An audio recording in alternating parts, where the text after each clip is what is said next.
Всем привет и добро пожаловать на мой канал для лентяев. Сегодня я испекла вот такие ленивые кексики. Рецепт очень простой и очень быстрый, как и все рецепты на моем канале. Для начала я соединяю 2 яйца и 85 грамм сахара. Взбивать ничего не нужно, нужно просто перемешать.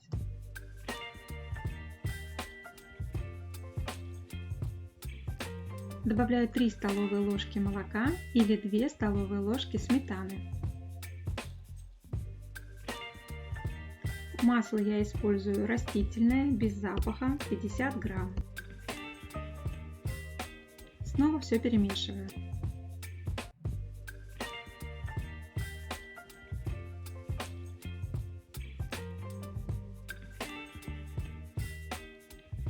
Осталось добавить 150 грамм муки и 2 чайные ложки разрыхлителя.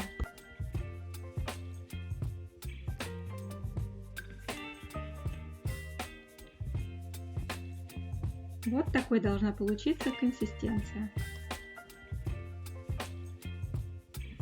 Кексики обычно я выпекаю вот в таких силиконовых формочках. Их не нужно ничем смазывать, и моются они потом очень легко. Ссылку на интернет-магазин, где можно приобрести такие формочки разных цветов и размеров, я укажу внизу в описании под видео.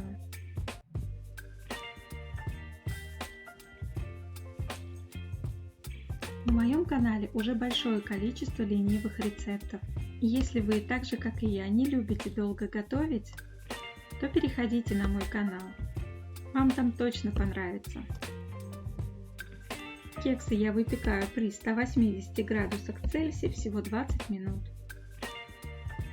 В тесто также можно добавлять любую ягоду, которую вы любите. Черную смородину, вишню, красную смородину. Тесто получается очень мягкое и пористое. Я благодарю всех, кто досмотрел это видео до конца, поставил лайк, и до скорой встречи в следующем видео.